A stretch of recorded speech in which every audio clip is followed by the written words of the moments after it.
Amen. Heavenly Father, we thank you, Lord, that we can bring everything to you in prayer. We thank you, Father God, that you are a friend who is faithful.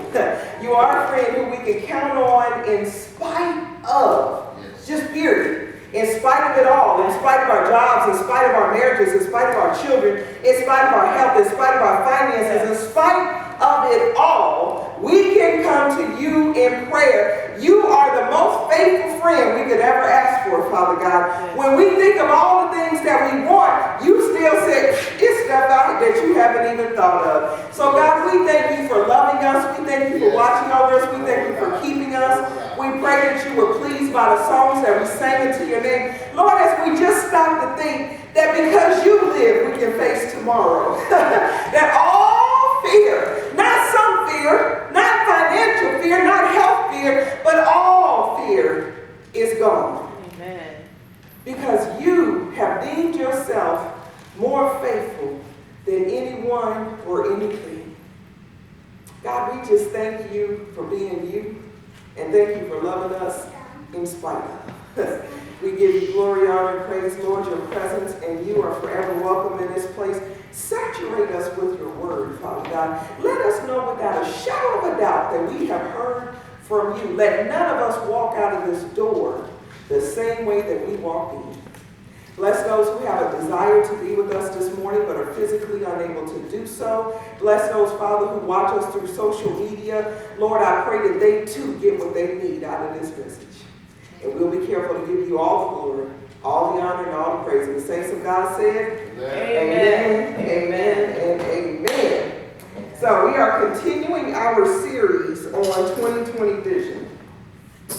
So when we think about what we want for our life, we need to make sure we involve God in every aspect. Amen. So last week we talked about hearing from God and hearing his voice. And you got to have a relationship with somebody in order to recognize their voice. So we're coming out of 2 Kings chapter 4. So we're going old school today. 2 Kings chapter 4.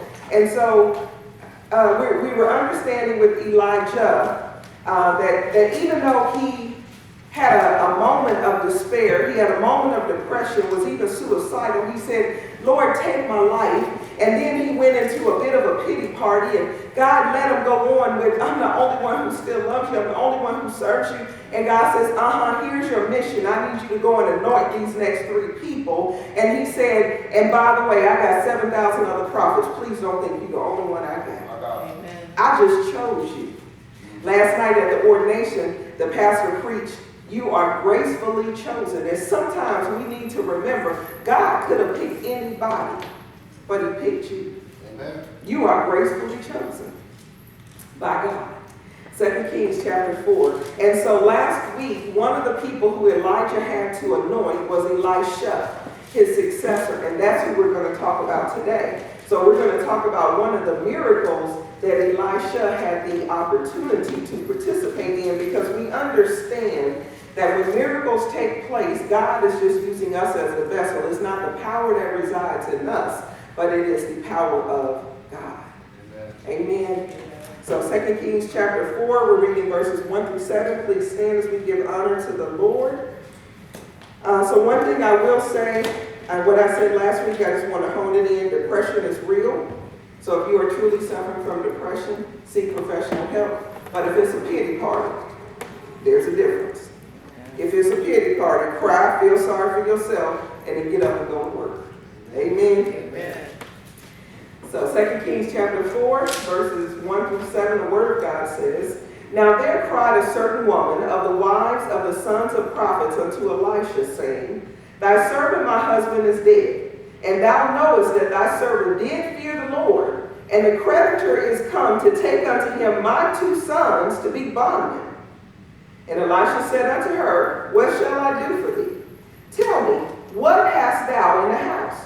And she said, Thine handmaid hath not anything in the house, save a pot of oil. Verse 3. Then he said unto her, Go, borrow thee vessels abroad of all thy neighbors, even empty vessels, borrow not a few. And when thou art come in, thou shalt shut the door upon thee and upon thy sons, and thou shalt pour out into all those vessels, and thou shalt set aside that which is full. Verse 5. So she went from him and shut the door upon her and her sons, who brought the vessels to her, and she poured out. And it came to pass, when the vessels were full, that she said unto her son, Bring me yet a vessel. And he said unto her, There is not a vessel more. And the oil stayed. Verse 7, and she said unto the man of God, and he said, Go, sell the oil and pay thy debt, and live thou and thy children on the rest. So our series is 2020 Vision. Today's subject is, How big is your faith? You may be seated in the presence of the Lord. How big is your faith? So we learned quite a bit from these 7 verses.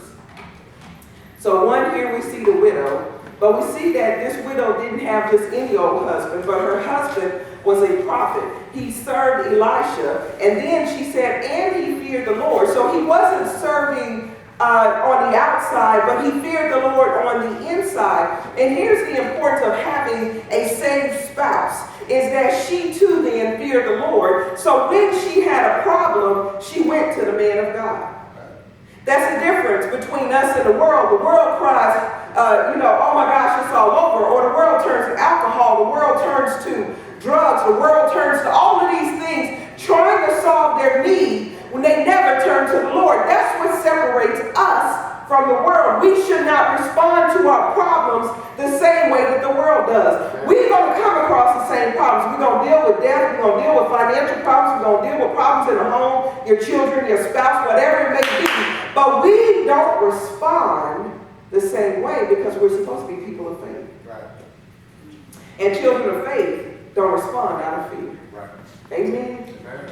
So then she goes to Elisha. She said, look, because this is going back to the creditors. Going back to the culture of the time. During that time, when somebody had a debt that they couldn't pay, somebody went into servitude, went into slavery for this other person until the debt was paid. And sometimes when people said, I don't have any way to take care of themselves, they would go and turn themselves into servitude to somebody else. But this woman has debts to pay. So the creditors have come and knocked on the door and said, if you can't pay, I'm taking them 2 boys you got right there. So she goes to Elisha. She reminds him that her husband served him. And she reminds him that her husband feared the Lord. Mm-hmm. And Elisha says, what you want me to do? Did you notice the scripture didn't answer? She didn't say nothing. Remember how I said, we just tell God what the problem is and let him work it out? Right. So then Elisha comes with an answer. He said, I tell you what you do. Go and get all the vessels that you can. He said, borrow not a few. Now here's the thing. At this point, he didn't tell her why. He didn't tell her what he was going to do. This is where your faith checkup comes in. When God tells you to do something crazy, are you going to do it? The woman didn't say, why?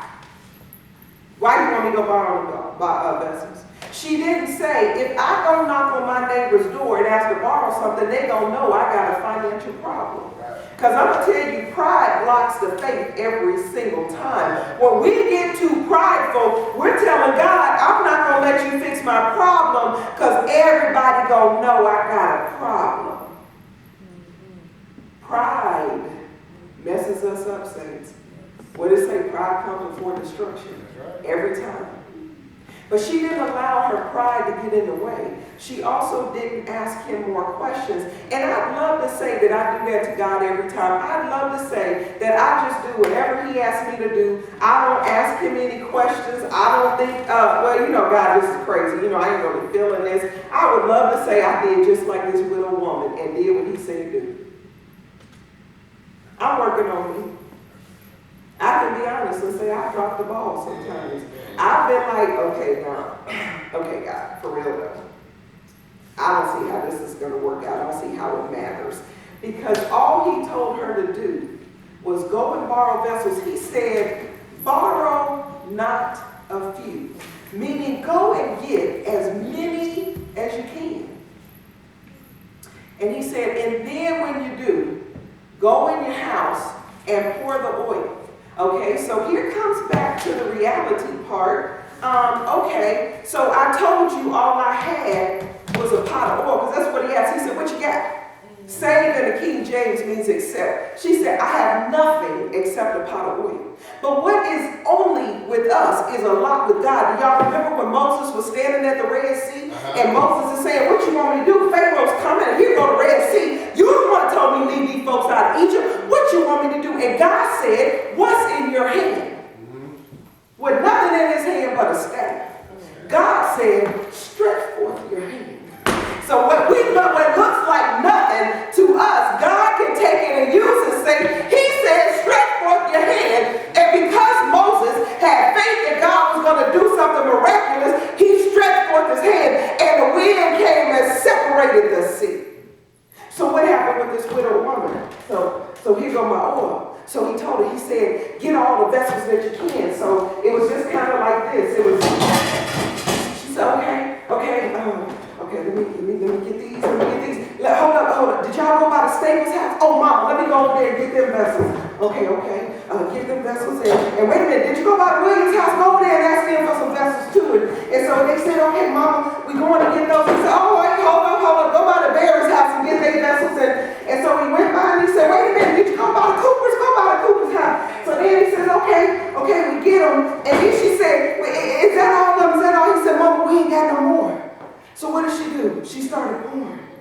And the oil kept flowing. And it kept filling up every single vessel, all of them, and filled them up. But when Elisha told her to fill the vessels, he didn't tell her what the end was going to be. He just wanted her to operate out of faith and do what he told her to do. Here's the thing. When I say how big is your faith, how many vessels are you going to go and get? That's how big your faith is. Do you believe that the man of God gave you an answer? Do you believe that your victory is going to come out of being faithful, out of doing what he told you to do? So when you decide, God, I need something big, are you willing to go and get all the vessels you can find? Yes, Jesus. Are you going to go to every neighbor's house you can think of to get a vessel? Amen. Or are you going to let your pride get in the way of your blessing? Because your pride has to go, excuse me, Sister Williams, do you have any empty vessels that I could use? Because he told me to get the empty ones and the full ones. Do you have any vessels that I could use? Well, what you going to use them for? I don't know. That's the part of faith, because God never gives us every single step, does he? Yes. Because you don't need faith if you know everything is going to work out. I don't need faith if I know on this date the Lord is going to fill the house. You don't need faith for that. Right. You need faith when every Sunday you wait to see if either one of the doors are going to open. That's what you need faith for. Yes.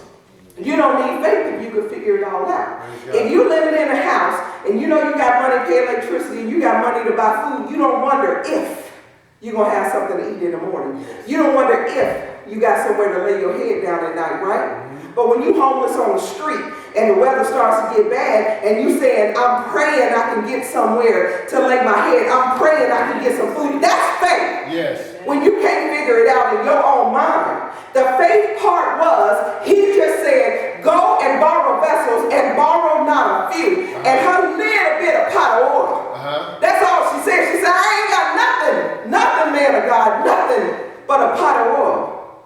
He said, take your oil and pour it into all of those vessels. Jesus.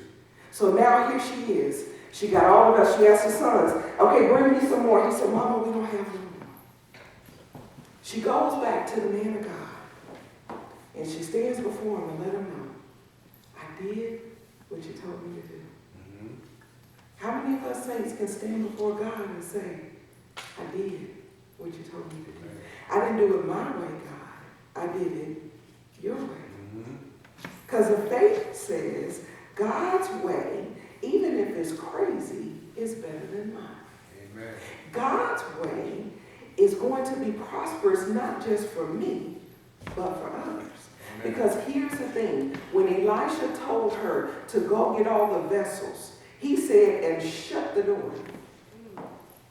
Sometimes when God blesses you, it's not for everybody else to see. Amen. Because the only thing everybody else knew was she came begging for vessels. That's all anybody else knew. So the last they heard about her was she was begging. Wow. Pride says, hold on, y'all.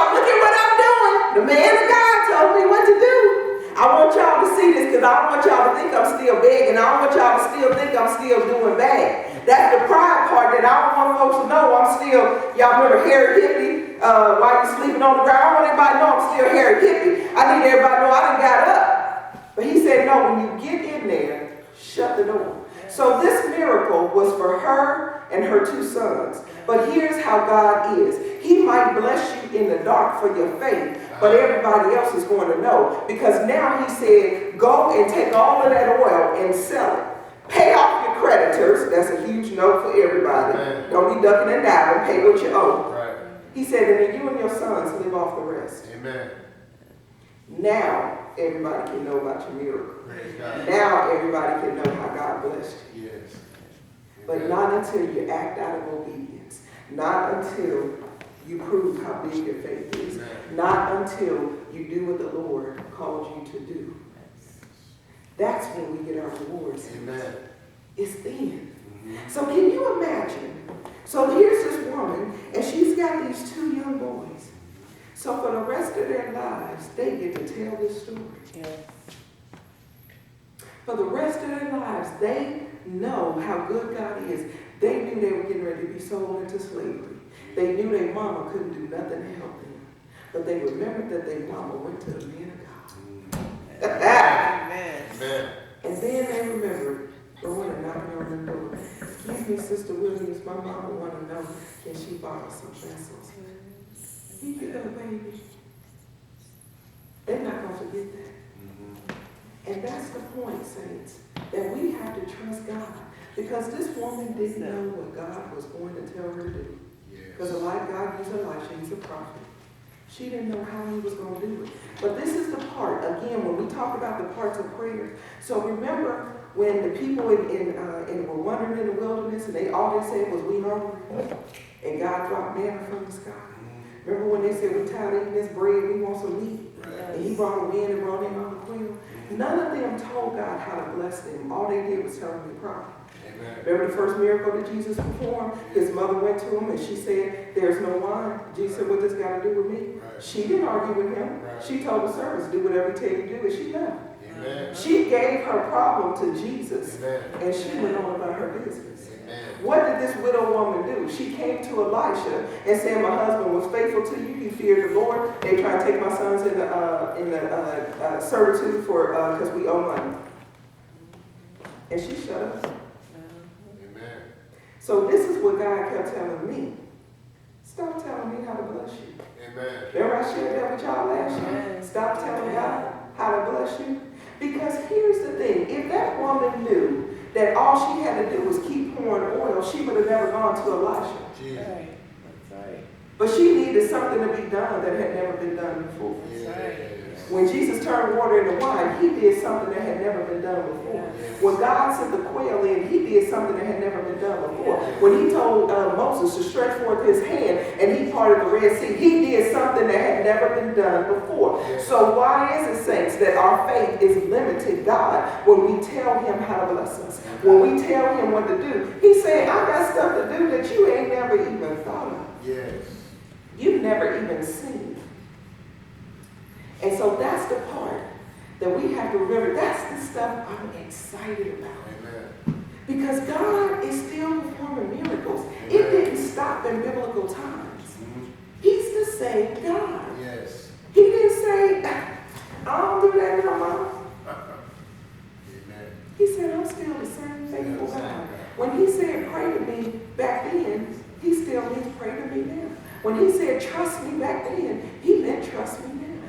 So when this was, I think 2017, 2018, I was like, God-sized prayers require God-sized faith.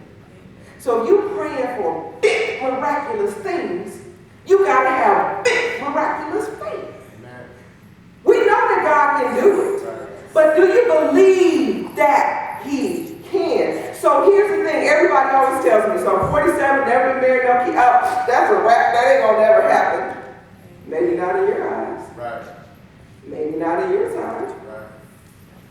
But I serve a big God who can do big things. Amen. If I have big faith. Amen. How big is your faith? Amen. What are you praying to God for? Do you really believe that he can?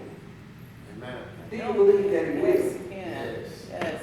Do you believe that he will? Yes. Do you believe that he will? Yes. Yes, Lord. Tell God your issue and shut it down. Amen. Don't tell God how to bless you. Acts. Because he can do stuff that you can't even imagine. Amen.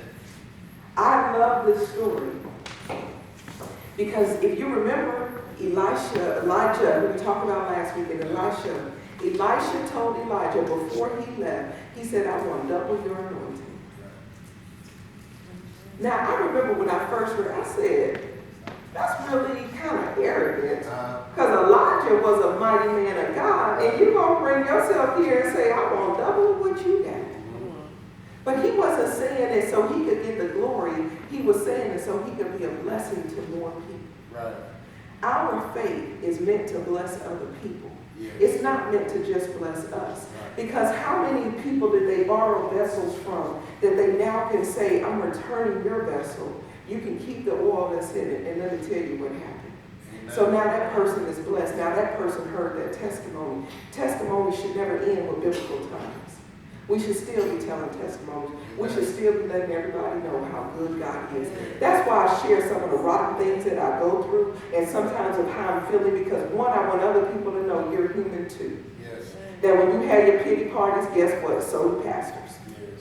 When you're saying I'm going through hard times, so do the rest of us. Because here's the thing, I want everybody to hear, okay, y'all heard me crying. Now watch me smiling. Watch me jumping, watch me leaping, watch me tell the testimony. Y'all heard me in the dark days. And that's what God kept telling me. He said, I'm using you. And then you have to understand, it's not about you. It took me until last year to accept that it wasn't about me. Because I told you in October 2018 when I was going to quit, my aunt came, I'm getting ready to have surgery, and I told her, I said, I just wanted to let you know, this was after the Lord told me to keep going. I said, look, I just wanted to let you know I was praying because I was going to quit.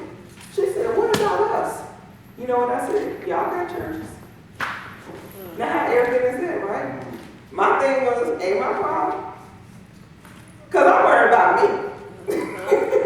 Me and my little feelings are hurt. But God said, what I am doing through you is not about you. It's not about you. And so I say that to say that God is using every single one. These two little girls have a testimony waiting when they can say, this is how we started our lives, but let me tell you who ended up raising us. Amen. You know what I'm saying? Yeah. Amen. Let me tell you how our lives changed, and we didn't even know to appreciate it. We didn't even realize that it was a sin. It looked like it was a downfall, but it was a sin. And I look back over different things, and I'm like, oh, God, you're so sweet. If you look over your life, and even look at all the people who you never would have met if you had never gone through a loss. Yes. Look at all the people. Yes. And that's why I realize that the things that I'm going through is to help somebody else. I have other people who tell me, now I see what faith is. Now I'm starting to see what joy is. Thank you for sharing your story. Amen. And what I think to me makes me look like a weakling and blah, blah, blah. And then like, I'm getting strength from you. I'm like, for real, because I'm crying every day. My God. But he told me, he says, put your head up high. Yes. Push your shoulders back. Yes. I'm using you to reach more people. Yes. And when I accepted it, not when I heard it, I'm being honest. Not when I heard it, but when I accepted it, is when I started walking it. Yes. I started believing. And even last year, I told you the Lord did another shift. Another shift. Yes. And I was like, okay, God. Okay. We get ready to do something. We get ready to do something.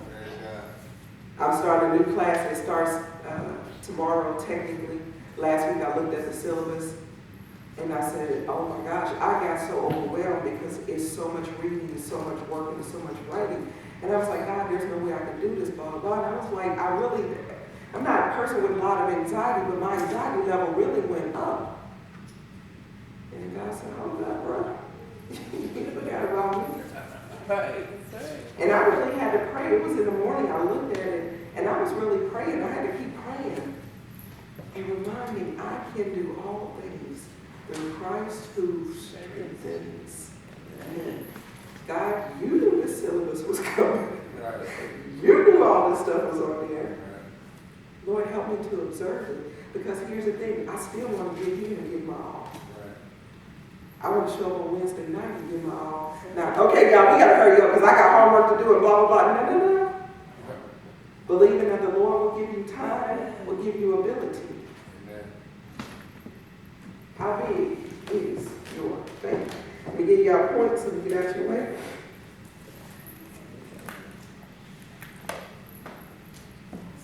Oh, here's one thing I did want to throw in there. This is a common one, Hebrews 11:6, but without faith it is impossible to please him.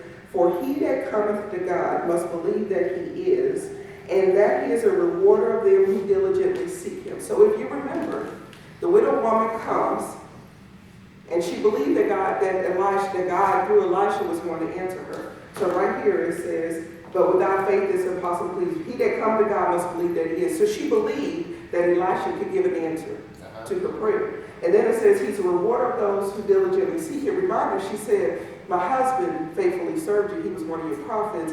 And hello, I'm here to you because I believe that you can. And he rewarded her for diligently seeking him. Because even though God took her husband, she didn't turn away from God. Amen. Amen. Very good. That's some good stuff right there. That's some good stuff right there. Yes. Pray big, believe big. Yes. Tell God what the problem is and let him come up with a solution. Right. Get out of the way. So point number one is solutions belong to God. So again, tell him what you need and stop right there. It's not always easy because when I always have people come, pray that this happens, pray this, pray that, whatever. Now it's funny, I can do this with other people, but it's different with me, right? So the Lord always give me wisdom to share with them, which is, I'm not going to pray that. But that's what I want, that's what I need, okay? Do you want me to be honest about what I'm going to pray? Because I'm praying the Lord's will. Right. But they're like, but I need that job. I'm praying the Lord's will. There were jobs that I wanted that had more money, but they weren't good for me. If it be his will. It has to be his will. Right. So and I laughed at myself when the Lord was giving me the points. I said, ain't that something I need to follow my own advice? Because when other people come, pray this, pray that, pray wherever, and I'm looking at them, I ain't doing none of that. But when it's me, okay, God, I need you to do this and this and this, and then this. No, tell him what your problem is and let the solution be his. And believe this part, saints. Believe that it is for your good and his glory. Because God never blesses us just for us. It's never just for us. It's either one, you sharing your testimony with other people who are watching you, who are being encouraged by what you're going through, the fact that you didn't give up. It's never about just you. So that's why the solutions belong to God, because he's never focusing on one person. If you go back through the Bible and you see all these different people who look like they were suffering, they were going through all of that, but God didn't bless just them, he blessed all the other people around them. So same God, right? So that's why we should just pray and tell God what the need is and let him work it out. So solutions belong to God. And here's a scripture I had along with that, with Ephesians 3:20. Now unto him that is able to do exceeding abundantly above all that we ask or think, according to the power that worketh in us. So again, God can do things that we can never even imagine. I could have never imagined dropping bread out of the sky. I could never imagine that a little pot of oil would be able to fill up all the rest of it. But that's a part of the faith. And we have to be able to say, however you bless me, I'll be satisfied.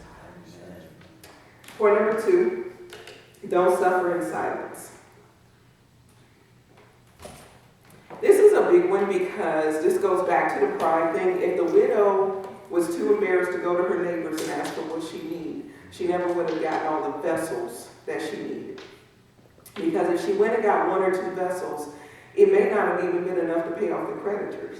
Forget enough for them to live off of. But if we suffer in silence, we are afraid to tell people what we need prayer for. Because one, I say this all the time, when you have prayer partners, you can't tell everybody your business, what's really going on. But you need to find somebody you can be honest and say, my spouse and I are really struggling right now.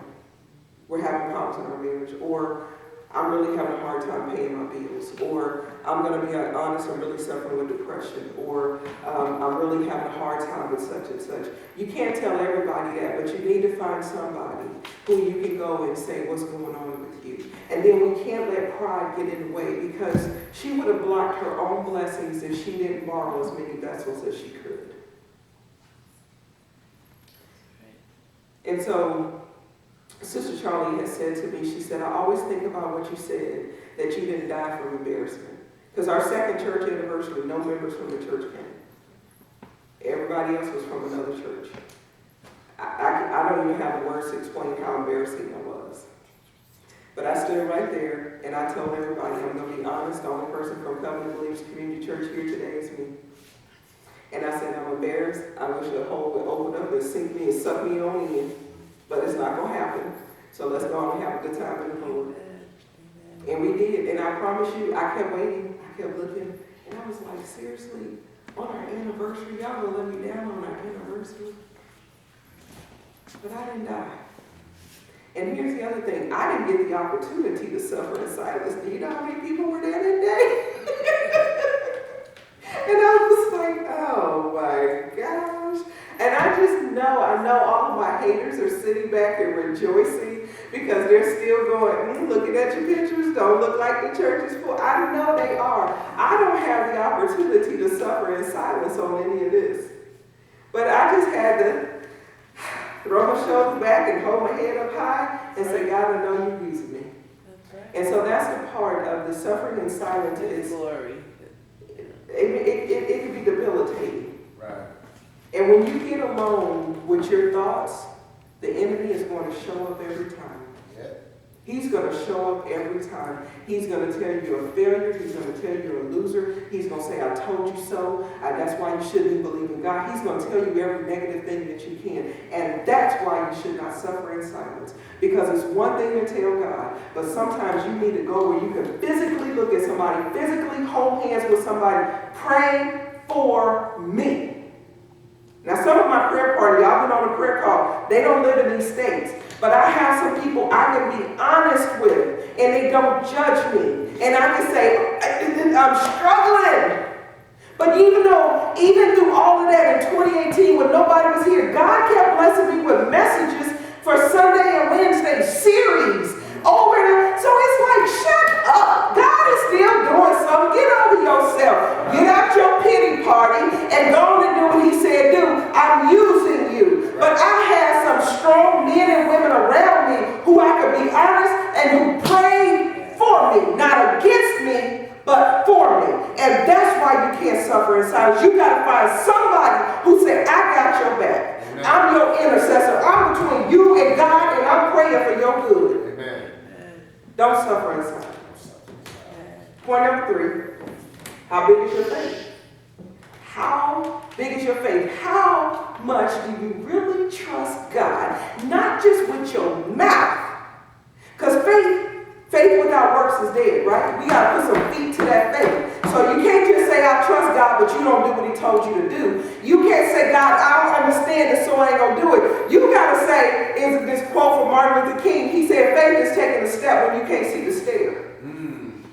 You got to just step on out there and believe that the Lord is going to make the stair appear. Believe that he's going to take care of you. Believe that he wouldn't send you out on a fool's mission.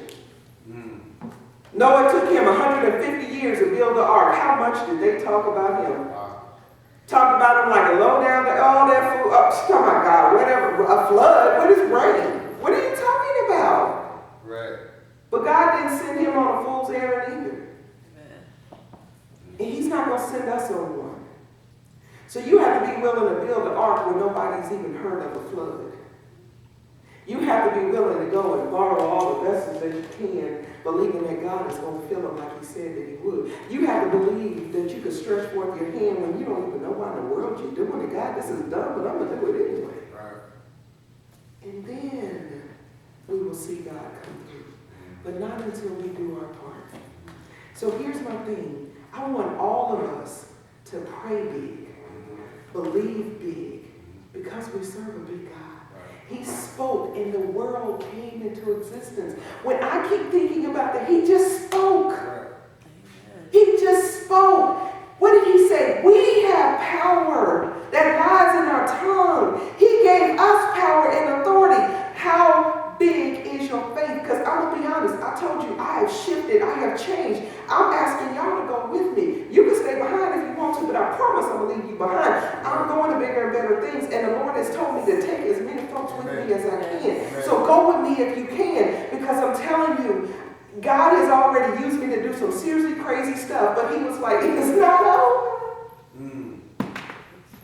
But he is a rewarder of those who diligently seek him.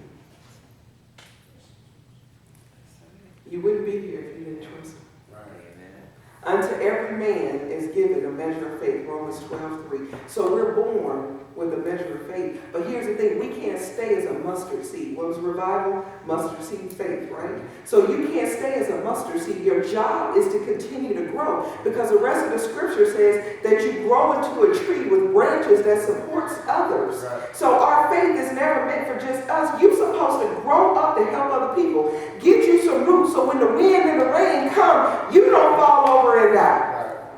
But you rooted and grounded, and then we become strong in our faith and we can help other people. I understand that all the things, you can go back over your life and you can realize God used you to get somebody else.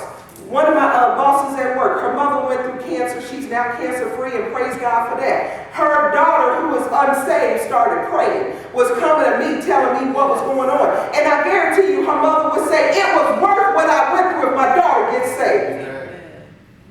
If one person gets saved, we have done our job. The angels rejoice over the one. Everybody get caught up in numbers. You got to rejoice when one soul gets saved. When one person joins church, we all, hey, hallelujah, praise God. Because with one comes another. Right. Rejoice over the one. Yes. But here's the thing. Believe that God can and that he will. Because we serve a big God, saints. Yeah. And I'm telling you, I'm excited for what God has planned. I'm not even talking about just 2020. I'm not even talking about just 2020. I'm talking about beyond. Amen.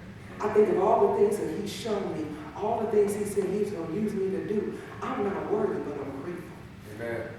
And I said, God, I know I haven't been perfect. I know I'm not the one that you can always brag on, but I'm going to show up. With my head up high, my shoulders pushed back. Okay? How many more vessels do we need to go and get? Because I'm willing to go knock on the door and say, I need your help. Amen. Because my faith is big. Yeah. And my faith is growing. Amen. Every time God proves himself faithful to me, amen, that's when our faith should go. You should be willing to trust him a little bit more. He did it last time. Amen. He'll do it again. Amen. Amen. Let's give the Lord a hand clap of praise. Amen. 2020 vision. You're not going to have a successful life in the Lord without faith. Amen. Because it is impossible to please him without faith.